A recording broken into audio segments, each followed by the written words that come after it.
Olá, meus amigos, que Deus abençoe a todos, abençoe mesmo todos os que estão assistindo com a fé.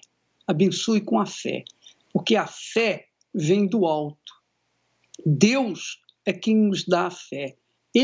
Jesus é o autor e consumador da fé. Então a fé vem dele, a fé inteligente, a fé sábia, a fé que faz a pessoa pensar, pesar, raciocinar. A fé que não é vã, que não é uma fé fútil, inútil, uma fé que não traz resultado. Não, a fé que vem do alto produz o resultado. Aliás, está escrito que Deus escolheu os pobres deste mundo,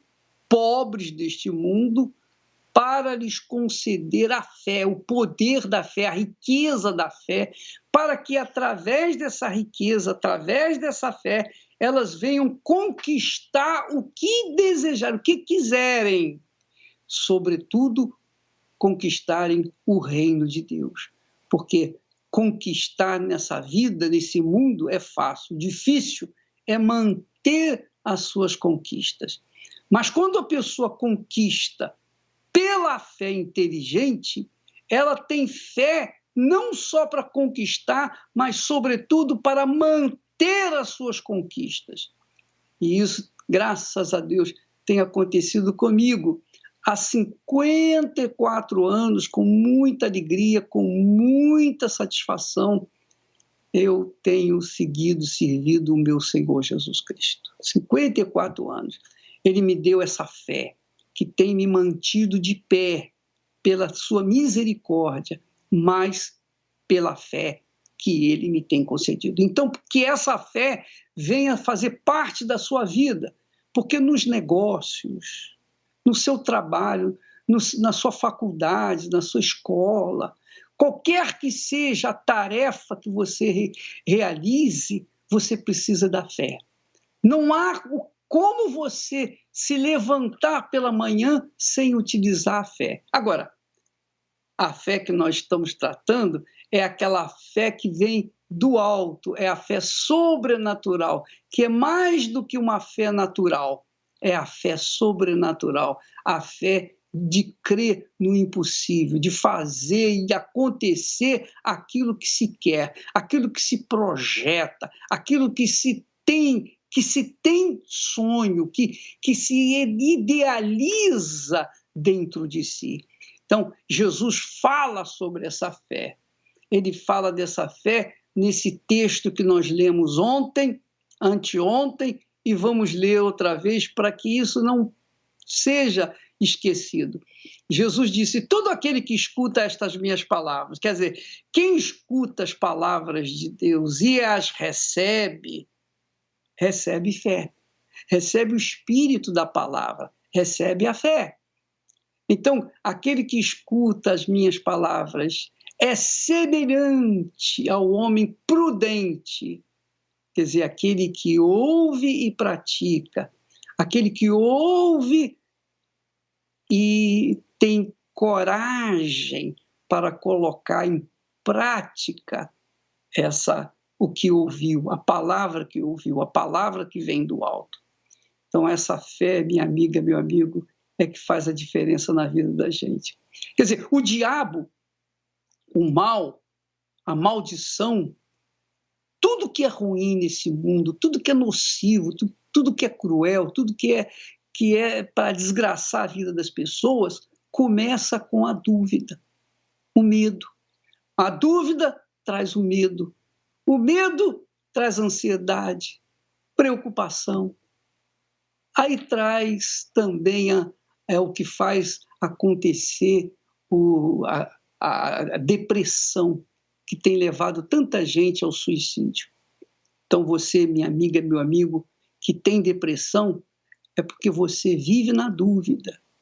E se vive na dúvida, você não pode viver uma vida de qualidade, porque a dúvida é uma ferramenta diabólica que faz as pessoas mais inteligentes desse mundo, mais sábias desse mundo, se arrebentarem, porque a dúvida é um mal que acompanha as pessoas que ainda não tiveram o conhecimento ou não conhecem o autor da fé, que é o Senhor Jesus. Quando a gente conhece o autor da fé, então as coisas mudam completamente. E você não tem que pagar nada, é de graça. É de graça. Agora, é claro, para você possuir a fé, você vai ter que ter coragem para colocá-la em prática. E, às vezes, nem sempre a fé vai ao encontro do nosso coração. A fé vai ao encontro da nossa inteligência, da nossa razão. É por isso que Jesus falou: todo aquele, pois, que escuta estas minhas palavras é semelhante ao homem prudente. Homem prudente. O homem prudente é o homem que pensa. O homem prudente é aquele que não toma atitude sem antes pensar, raciocinar, pesar, avaliar. O homem prudente edificou a sua casa sobre a rocha. A rocha é Jesus. Então, quando vieram a chuva, tempestades, assopraram, deram com ímpeto contra aquela casa, ela não desabou, porque ela foi construída na rocha. E a rocha é rocha.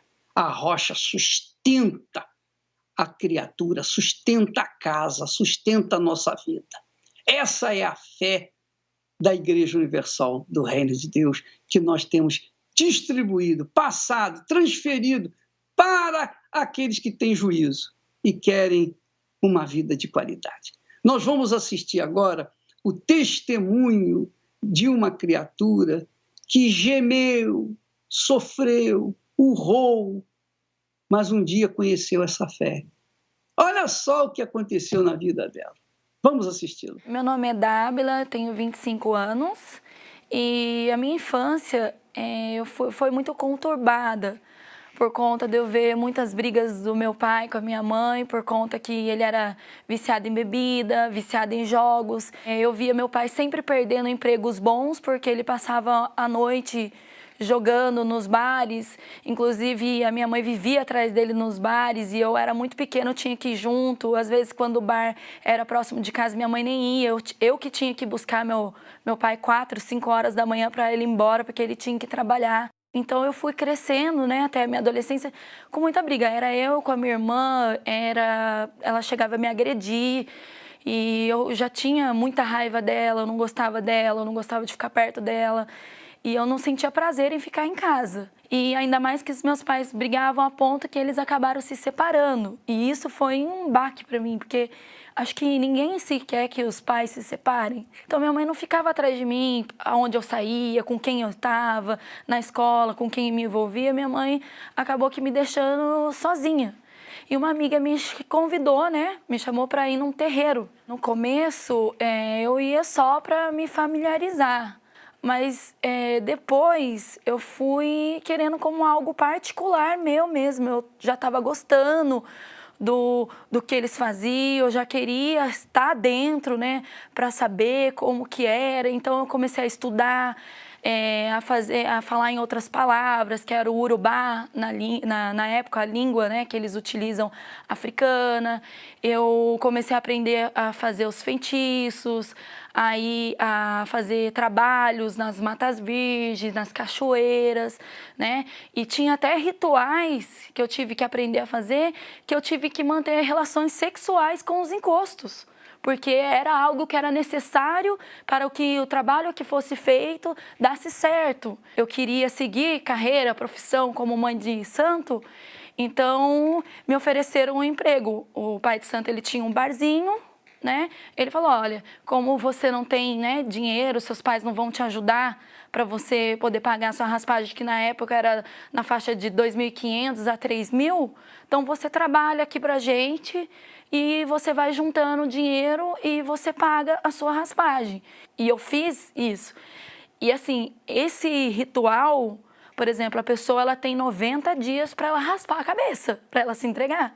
Se ela não raspar, eles dizem que acontece só desgraça na vida da pessoa, porque a pessoa se prometeu. Eu tinha um vazio, eu tentava usar drogas para preencher o vazio também, eu chorava, eu não estava bem. Então eu comecei a fumar maconha o dia todo, era um beck atrás do outro. Quando foi à noite, a gente foi para um bairro, né, lá da minha cidade novo. Aí eu fui cheirar. Como eu já tinha usado muita droga e misturei as drogas, aquilo me fez mal. Aí eu comecei a passar mal no meio da rua.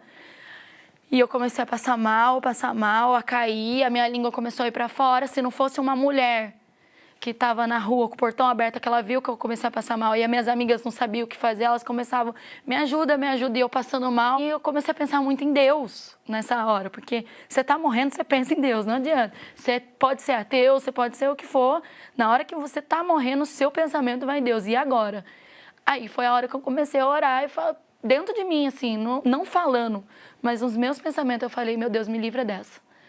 Me livra dessa, eu largo tudo, eu vou procurar uma igreja, eu vou fazer alguma coisa, eu prometo que eu largo tudo, mas me dá uma chance de viver, porque eu não quero morrer agora. E eu sempre fui uma pessoa muito de palavra.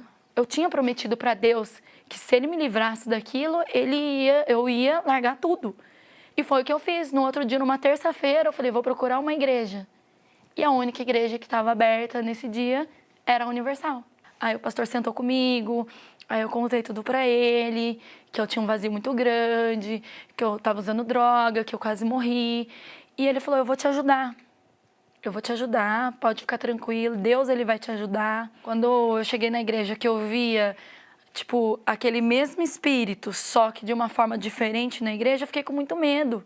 Porque ali ele falava tudo que ele fazia por detrás, né, daquela máscara, daquela maquiagem. Falava direitinho como que ele enganava as pessoas. Ele tá falando isso, aquilo, e comigo foi a mesma coisa. Logo depois, né, que sempre quando termina a oração forte, o pastor chamou lá na frente as pessoas para buscarem o Espírito Santo. E eu fui, eu lembro até hoje, todo mundo fechando o olho, falando com tal de Espírito Santo, e eu com o olho aberto. E aquilo, eu via que era algo sincero, né, que a pessoa estava buscando ali, que às vezes ela sorria, tinha pessoas que choravam, e eu falava, será que se eu fechar o meu olho, e eu não sabia orar, nunca tinha orado na minha vida, e eu tentei fechar o olho, né, e tentei falar com Deus, e no começo você fica muito com vergonha, né, porque você não sabe o que eu vou falar para Deus, que eu sou pecadora, que eu me arrependia. Eu fui entendendo que a oração via de dentro, porque a coisa mais difícil é a pessoa ela falar o que ela sente por dentro, que ela tá triste, que ela não tá feliz, que tá tudo acabado, que ela acha que para ela não tem mais jeito. E era realmente isso que eu sentia. E eu comecei a falar isso para Jesus. E conforme eu ia falando, né, eu via quando o pastor orando lá, eu via como nas palavras dele como se fosse Deus falando comigo. E aquilo é algo maravilhoso, porque você começa a ver que você é importante para Deus, que Deus ele pode transformar a sua vida, mudar tudo. E aí foi quando eu tive, né, minha primeira experiência com Deus. E eu falei, eu quero isso para minha vida toda, eu não quero mais me sentir vazia, a vontade que você tenha de não sair mais dali, né? E aí eu continuei indo todas as vezes. Então eu comecei a fazer estudos, a ler livros sobre o Espírito Santo, né? E eu sabia que para mim poder me manter firme naquela fé, só se eu tivesse o Espírito Santo. Porque se eu não tivesse o Espírito Santo, eu não ia me manter. Eu ia ficar 1 tempo, 2 tempos, 3 tempos, mas depois eu ia sair. Eu vi muitas vezes o bispo relatando, né? Quando a pessoa tem o Espírito Santo, ela nunca mais sai da rocha. Porque o Espírito Santo, ela mantém ela ali. Então eu tinha uma sede dentro de mim. E Deus, ele viu isso dentro de mim. Ele viu que não era superficial, não era que eu queria por oba-oba. E eu lembro, né, que Deus, ele numa reunião de quarta-feira, eu falei, hoje é o dia, né? Aí eu sentei lá na frente, prestei atenção, né? Peguei para mim toda aquela pregação que o bispo fez E na hora da busca do Espírito Santo, eu comecei a me esvaziar de mim, falar o quanto eu precisava do Espírito Santo, o quanto ele era importante para mim.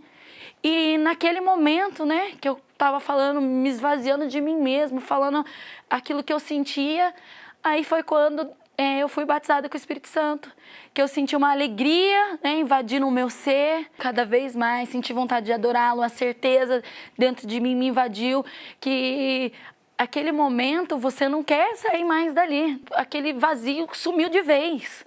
Aí, quando acabou a busca do Espírito Santo, eu estava feliz, eu estava alegre. Então, tudo mudou, a forma, a visão, dentro de casa. Aí eu comecei a lutar, né, pela minha família. Então, hoje eu tenho paz na minha casa. Hoje, com 25 anos, tem 1 ano e pouco que eu sou casada, né? Deus me deu um esposo maravilhoso. Hoje eu sou feliz. A partir do momento que eu recebi o Espírito Santo, tudo mudou na minha vida, tudo...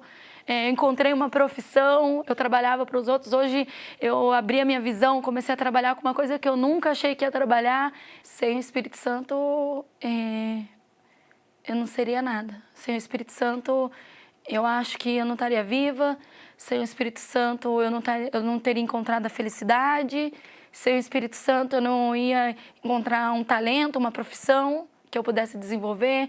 Sem o Espírito Santo, eu não ia ser feliz sentimentalmente, familiarmente. Quando eu levanto de manhã, que eu oro a Deus, eu sei que pode vir a luta que for, eu vou vencer, porque o Espírito Santo está comigo. O Senhor é quem te guarda, o Senhor é quem me guarda. Ele guarda aqueles que se entregam para Ele. Claro, Ele não pode guardar quem vive na desobediência, quem vive no pecado, quem vive na desordem, com a vida totalmente desordenada. Então, aí não pode fazer nada, mas quando a pessoa se entrega, como foi o caso da Débora, ela se entregou e ele veio e a aceitou do jeito que ela estava. Talvez você que está nos assistindo agora diga, bispo, o que eu mais desejo é ter o Espírito Santo. Não é difícil, não é difícil. Difícil é você abrir mão da sua vida, porque para você receber uma vida nova, porque o Espírito Santo dá vida, proporciona uma vida nova. Para você receber o Espírito da vida, você tem que dar a sua vida. É difícil isso? É difícil entender? Não, não é difícil entender. O difícil é a pessoa ter coragem para dar a sua vida. Enquanto ela não der, ela vai gemer, vai sofrer, vai continuar vivendo no monte da maldição. Ela vai continuar sendo seguida pelo mal. Essa é a pessoa amaldiçoada. A pessoa amaldiçoada é aquela criatura que o mal a persegue 24 horas por dia. Está lá com ela, 24 horas por dia. E é por isso que a sua vida está assim, minha amiga, meu amigo. Mas existe jeito para você. Claro que tem jeito. Veja, por exemplo, o caso da Carla, essa empresária que recebeu o Espírito Santo. Mas veja o que ela fez para receber o Espírito Santo. Vamos assistir o seu testemunho. Desde que me lembro de criança, sempre tive um grande vazio. Não sabia o porquê. Eu fiquei grávida, logo de início, e toda a família dele não aceitava a criança. Eu apanhei uma depressão muito grande porque tive 9 meses fechada dentro de um quarto. Eu sabia, se saísse à rua, porque ele me tinha ameaçado, que me passava com a moto por cima, que me matava, porque não queria ser pai.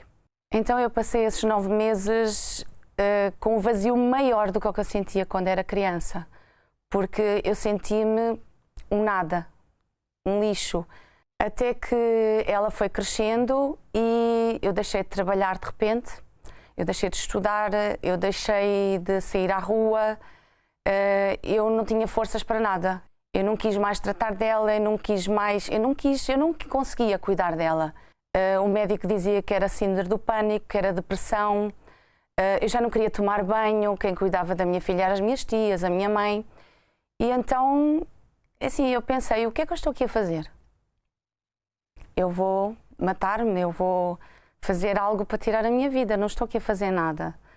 Foi então que eu tirei todos os comprimidos que eu tomava, calmantes, que os médicos me passavam, os psiquiatras, porque eu fui dada como louca, fui dada como problemática, e eu tentei tomar todos aqueles comprimidos.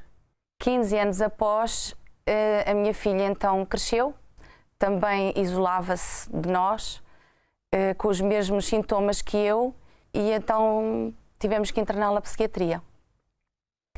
Para uma mãe ver uma filha internada na psiquiatria para mim foi pior dos momentos que eu passei, até pior do que não sair de casa há 15 anos.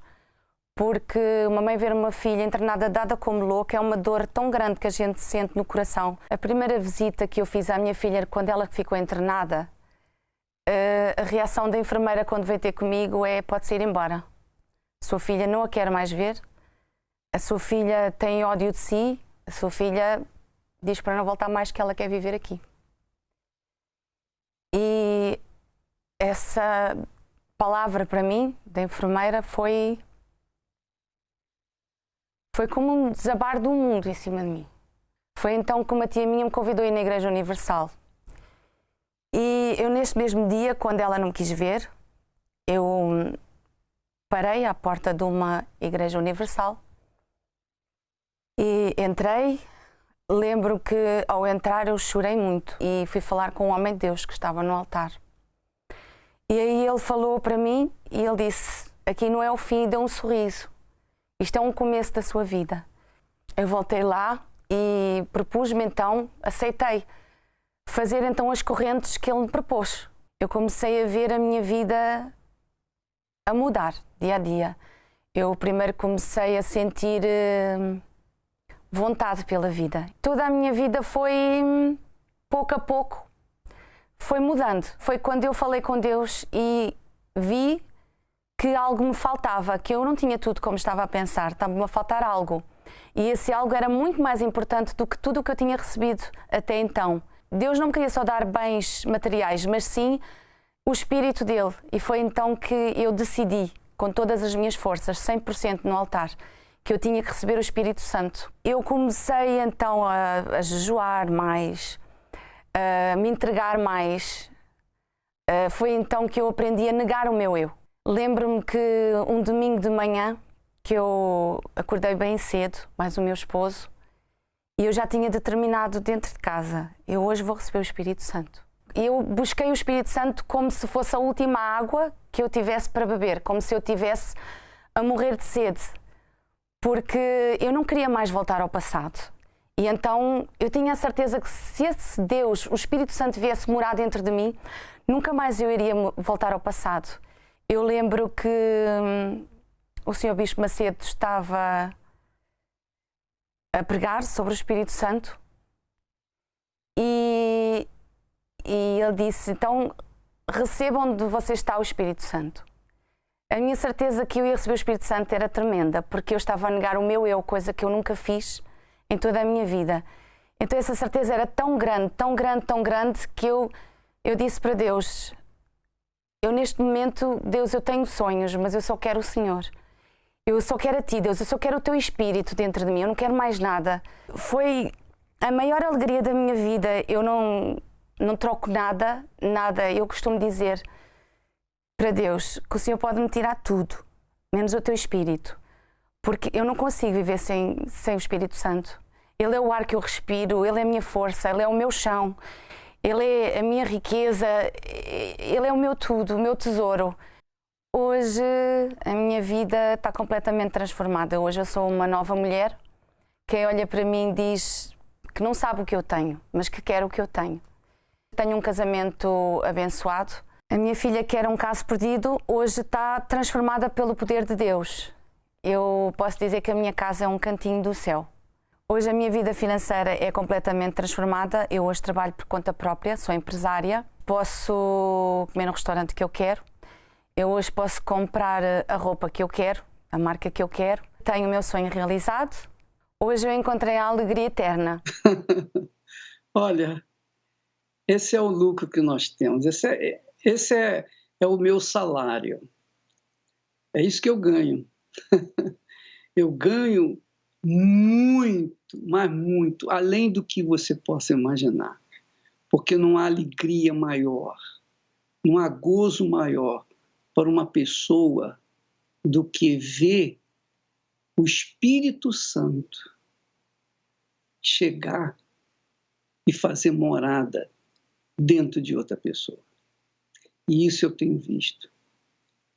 Às vezes é duro segurar as lágrimas, difícil, porque é muito forte, realmente muito forte. E você verifica, minha amiga, eu fico pensando, ao mesmo tempo que eu choro de alegria por esses testemunhos, eu também choro, por outro lado, muito mais por aqueles que estão sofrendo gratuitamente, estão sofrendo, gastando rios de dinheiro com médicos, remédios, psiquiatras. E o pior, cada vez pior, vivendo cada vez pior. E quando tudo isso pode ser resolvido só com a palavra que sai da boca de Deus, a palavra que traz vida. Então, não sou eu o milagreiro, nada disso. Nós apenas ensinamos a palavra de Deus. Quem obedece essa palavra, obedece não a minha palavra, obedece a palavra do que dá a vida. Então, minha amiga, meu amigo, o que você está esperando? O que você está esperando? Até quando você vai aguentar? Tudo bem, se você ainda consegue aguentar mais um pouco, vai aguentando, vai sofrendo mais um pouco. Mas se você já não aguenta mais, então traga esse resto de vida que tem sido a sua vida. Como a Carla bem explicou, a minha vida era um lixo. Um lixo. Olha só. A vida dela deixou de ser um lixo para ser uma maravilha. Por conta do Espírito que Deus dá àqueles que se entregam, àqueles que se dão, àqueles que se rendem, àqueles que se negam, àqueles que deixam o pecado, àqueles que deixam a vida errada, àqueles que dizem: eu não quero mais essa vida desgraçada, eu deixo tudo no teu altar. Pronto. Aí vem o Espírito Santo e faz o resto. Vamos ver mais testemunhos. E eu quero que você assista a esse, que é muito forte também. Meu nome é Caio, eu tenho 22 anos. A minha vida dentro de casa sempre foi um inferno. Independente de ter tudo que eu queria na minha infância, nós tínhamos tudo. A melhor casa, o melhor carro, mas não tínhamos pais. Porque meus pais eles já estavam separados já há um tempo, e o que mantia o relacionamento dos meus pais eram os filhos. Então, sempre vivi uma infância imperativa, perturbada, sempre dei trabalho com meus pais desde então. Estudei nas melhores escolas, nas melhores faculdades, só que isso não era tudo. O meu pai, por sempre trabalhar muito, ele colocava o dinheiro, ele sempre me dava tudo para preencher aquela ausência que ele tinha. Então, nessa ausência, eu precisava de uma coisa para me preencher. Foi aí que eu procurei as drogas. O meu primeiro contato com a droga foi na praia, onde estávamos num grupo de amigos. E aí, no caso, eu tinha muita curiosidade de fumar a maconha, porque todos os meus amigos fumavam e eu nunca fumava. Então, foi numa rodinha de praia. Primeiro dia, quando eu comecei a fumar maconha, já no segundo eu já estava fumando sozinho. E como a maconha ela vicia muito rápido, eu não gostava de compartilhar com ninguém, ou seja, eu mesmo comprava minha droga e fumava sozinho. Começou com um cigarro de maconha, depois começaram 2, 3, às vezes eram $5 de maconha que eu fumava por dia, até então só foi piorando essa situação. Então, a gente começa sempre com a maconha, e nós sempre queremos preencher aquele vazio, a gente sempre quer uma emoção a mais. Então a cocaína entrou na minha vida quando eu tinha 20 anos de idade. Só que aí foi um inferno, porque pela primeira vez que eu experimentei, eu não consegui mais parar. No segundo dia eu já me via viciado, eu já me via escravo da cocaína. Eu comecei a vender minhas coisas, comecei a vender videogame, comecei a vender relógio, comecei a vender óculos, roupas de marcas que sempre minha mãe comprava para mim. E a droga, na realidade, ela tirou tudo de mim. Amigos que estavam comigo todos os momentos, com boas índoles, eu perdi. Perdi a credibilidade da minha família também. Eu perdi o emprego. Eu já vivia para cocaína.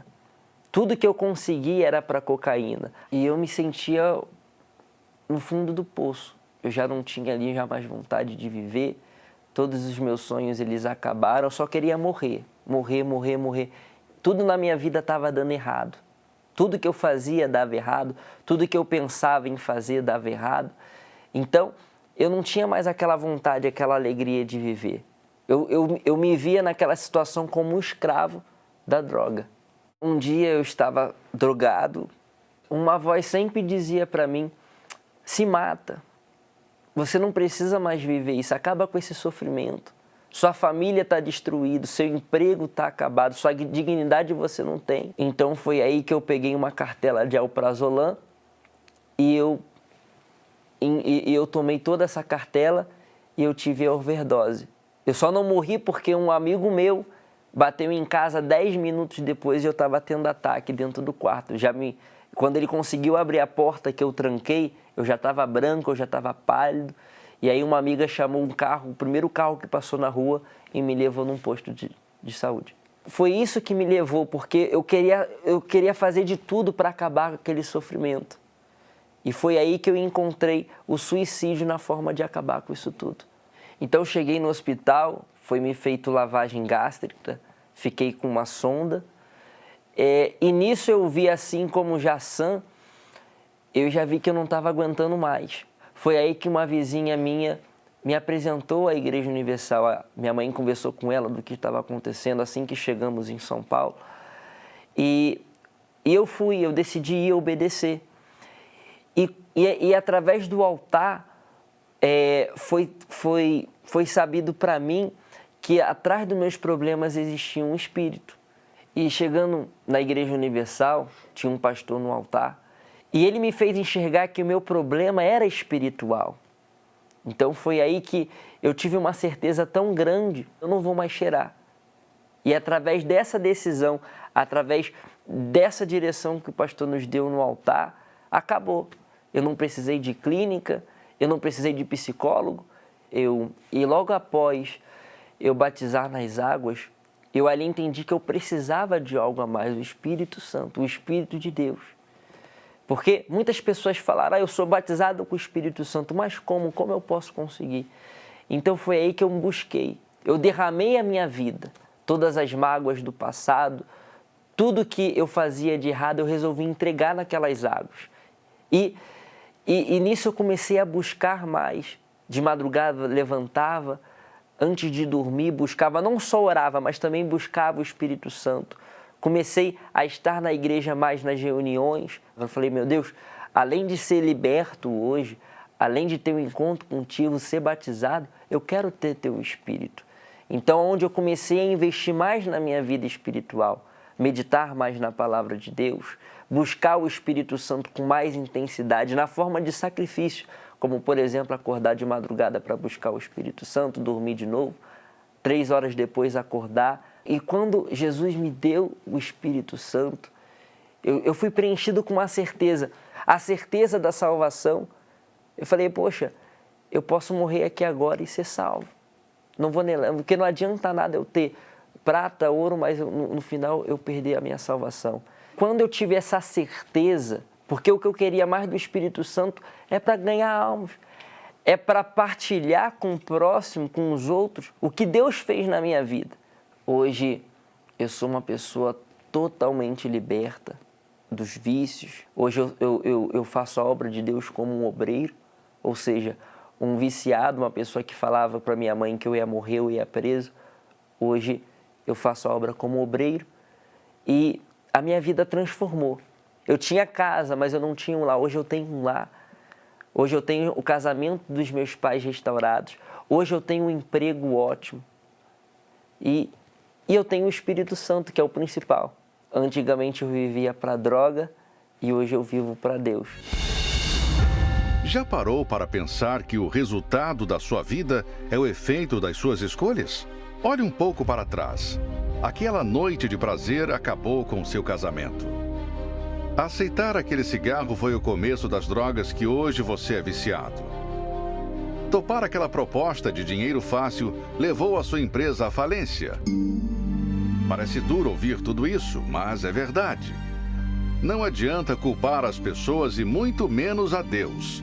As suas escolhas definem quem você é. Fim da linha? Não. Veja o que Deus diz para você. Eis que hoje eu ponho diante de vós a bênção e a maldição. A bênção, quando cumprirdes os mandamentos do Senhor vosso Deus, que hoje vos mando. Dia 23 de setembro. A oportunidade para você que não participou da campanha da bênção no Monte Gerezim. Você tem a última chance de escolher entre a bênção ou a maldição. Escreva seu nome e traga-o neste domingo. Vamos levá-lo ao Monte Gerezim, em Israel, descrito na Bíblia como o Monte da Bênção. Domingo, dia 23 de setembro, às 6, às 9h30 e 18 horas, no Templo de Salomão, ou em uma Universal.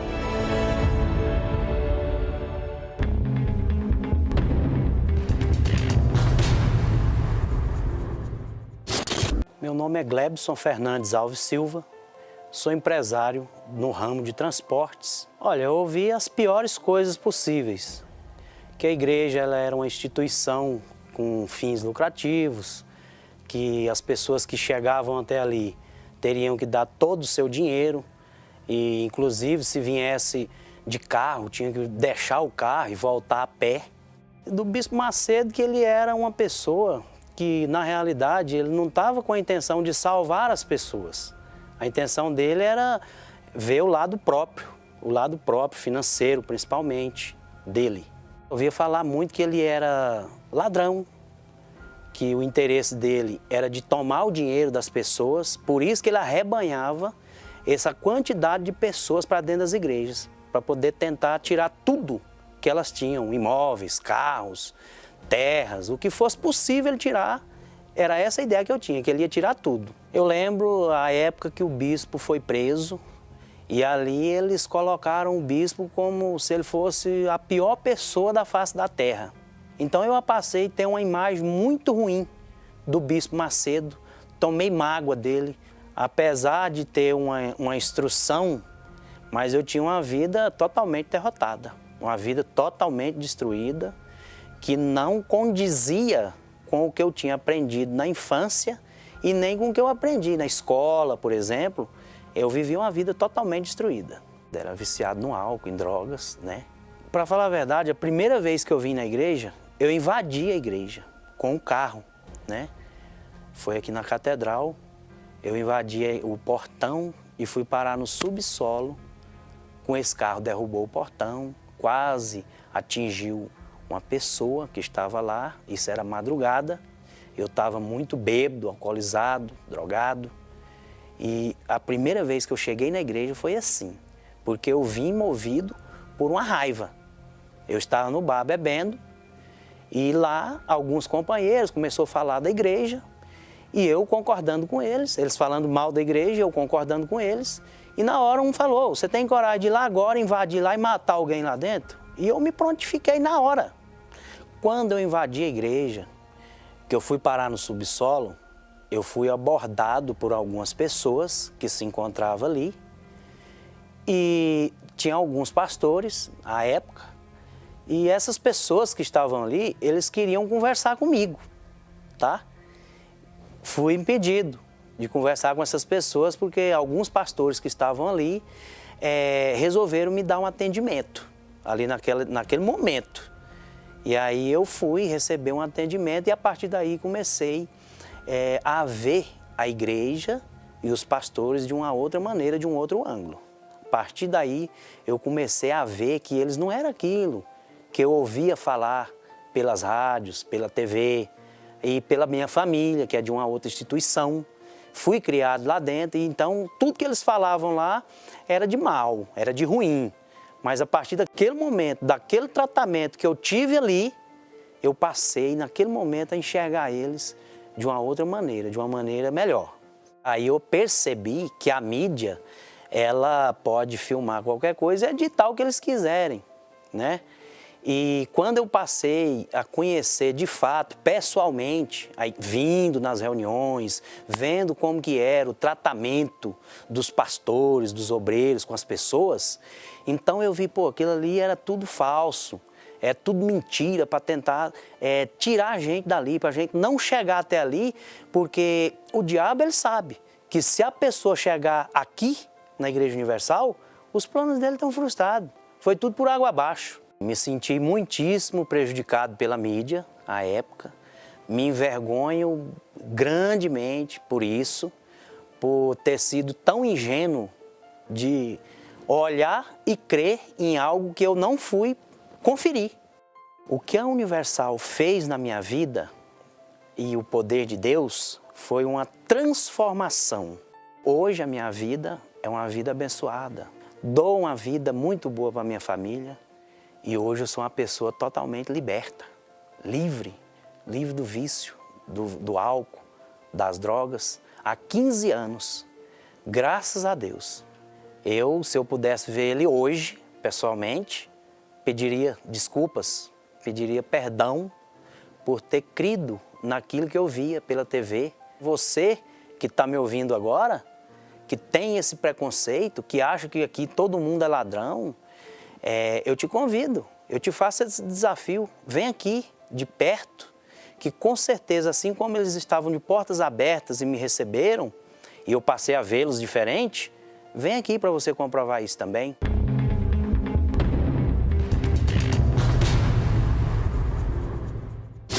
Meu nome é Jéssica Sampaio, tenho 27 anos, sou professora. Eu cresci num lar de uma religião onde nós já cresci aprendendo contra a Igreja Universal, né? Que a Igreja Universal era uma seita, que era para eu me afastar de todas as pessoas que fizessem parte dessa seita, porque só ia me trazer prejuízo, maus pensamentos. Então, eu entendi assim. Inclusive, nessa religião, nós, por exemplo, quando tinha alguma notícia de jornal, revista, chegava até a gente e ali era comentado, era debatido, os assuntos todos voltados contra o trabalho da Igreja Universal. Engraçado que a religião que eu frequentava, ela estava ali, aparentemente, para nos ensinar a se tornar boas pessoas, crescer com Deus, era o que a gente aprendia, só que a gente perdia muito tempo criticando o trabalho da Igreja Universal. Nós aprendíamos lá que a Igreja Universal não era igreja, era um comércio, que os pastores eram ladrões, que eles roubavam as pessoas, que vendia espaço no céu. Quando eu encontrava uma pessoa da Igreja Universal, parecia que eu encontrava alguém que tinha uma doença contagiosa que eu tinha que me afastar, né? Até que chegou um momento que eu precisei de ajuda, porque minha família era toda destruída. Meu pai, ele agredia minha mãe, mesmo todos nós frequentando essa religião. Minha mãe e meus irmãos tinham problemas seríssimos de saúde, então a gente começou a viver até na miséria mesmo, né? E mesmo frequentando a religião, né? Até que eu saí mesmo decidida, eu falei, eu vou me matar hoje, né? E aí eu morava próximo da rodovia Dutra, então eu falei, eu vou me jogar da primeira ponte que eu encontrar. E pelo caminho, eu encontrei uma colega minha. Ela falou, Jéssica, você está cada dia decaindo, seu comportamento, suas notas, e eu sei que você passa por problemas e eu quero te ajudar. Eu falei, não, mas o que eu passo é impossível de ser realizado. Ela falou, vou te levar num lugar que a sua vida vai começar a mudar, assim como mudou a minha. E contou o testemunho dela, né? E eu não imaginava que era na Igreja Universal. Quando a gente chegou na calçada, que ela já foi se dirigindo para a igreja, eu já dei um passo atrás. Eu falei, aqui? Ela falou isso, foi aqui que minha vida mudou. E eu fiquei assim, ainda resistindo, né? Eu falei, não acredito que eu vou ter que entrar nesse lugar, né? Um lugar que eu critiquei tanto. E aí eu entrei, né? Ainda olhando para os lados para ver se alguém ia me ver. E aquela reunião, assim, foi realmente o início de uma nova vida. Tudo que foi falado veio de encontro com o que eu estava vivendo e minha vida começou a mudar. Eu tinha um ódio, assim, muito grande dos meus pais, dos meus irmãos. Eu guardava rancor, assim, de muitas pessoas. E já na reunião já foi falado sobre isso. Então eu saí de lá pronta para começar a nova vida mesmo, né? Começando com esse passo aí do perdão, né? Aí ela me falou, Jéssica, volta na sua casa e pede perdão para os seus pais, para os seus irmãos e para todos que você guarda mágoa. Então aquilo já mudou minha vida, porque eu achava que ela ia falar, nossa, já está querendo me comprar, né? Mas não, realmente o trabalho da igreja estava interessado, né, a mudança de vida, né? E foi o que eu fiz. Voltei para casa, pedi perdão, comecei a frequentar a igreja no início ainda resistindo um pouco, mas depois fui vendo que minha vida foi mudando, aí eu resolvi me firmar, né, me converter de verdade, então me batizei nas águas, passou um tempo que eu realmente me converti, recebi o Espírito Santo, então minha vida começou a mudar. E ao contrário do que eu imaginava, o trabalho da Igreja Universal começou a me ajudar. Eu conheci na prática que não existia, né, ladrões assim dentro da igreja, ao contrário, o trabalho é ganhar almas, né? Se for para roubar, que sejam as almas do inferno, né? Inclusive eu fui resgatada. Então eu faço um desafio a você, que é graduado, que tem formação, que é empresário, que acha que sabe de tudo, até você que é religioso mesmo, que acha que a sua igreja é a certa, a sua religião tá certa em ficar criticando o trabalho da Igreja Universal, faço um desafio com você. Venha conhecer o Deus que mudou a minha vida. Dê um passo, venha até a Igreja Universal. Se a sua vida não mudar, então você não precisa voltar mais. Olha, minha amiga e meu amigo ouvinte, eu queria convidar você para pegar um copo com água, como este que está aqui. Tão simples. Uma coisa tão simples, tão simples. Mas, se você crer, pega um copo com água, coloca aí junto do seu televisor ou receptor e vamos falar com Deus para que essa água venha trazer virtude para você. Agora mesmo. Vamos falar com Deus. Espírito Santo, meu Deus e meu Pai, em o nome do Senhor Jesus Cristo, teu Filho amado, meu Senhor e Salvador, eu venho te pedir por esta criatura que me ouve, assiste e que se encontra fora de si, desesperada, não sabendo o que fazer, desnorteada. Ela não sabe mais nada, meu Pai. Mas ela teve forças para pegar um copo com água, uma garrafinha com água. E eu peço que o Senhor coloque virtude nesta água e ela venha fazer a obra de resgate, de restauração, de cura, de libertação, de transformação, de mudança. Essa água, meu Pai, venha lavá-la por dentro de todas as suas misérias, suas desgraças. Que esta água, meu Deus, chegue no mais profundo do inferno que ela vive e faça apagar o fogo do inferno e acender o fogo do Espírito Santo, o fogo da fé, para que ela comece uma vida nova a partir de agora. Em o nome do Senhor Jesus, é o que eu te peço hoje por todo este povo. E todos que creem digam amém e graças a Deus. Ele conhece os teus problemas e vê a tua dor. Mas ele não pode fazer nada por você enquanto você não se voltar para ele. Enquanto você não se voltar para ele de forma humilde, você vai sofrer e ninguém vai poder fazer nada por você. Nós vamos ficando por aqui. Nós estaremos de volta neste horário, nesta emissora amanhã. E no dia 14 dia 14 do mês que vem, no segundo domingo do mês que vem, nós estaremos lá em Los Angeles fazendo uma concentração de fé neste local. Aí está o endereço de fórum. Você pode... Qualquer um conhece esse espaço especial. Um amplo estacionamento gratuito, você não tem que pagar nada. Nós estaremos lá no dia 14, às 9 horas da manhã. Que Deus abençoe a todos e até lá, em nome do Senhor Jesus.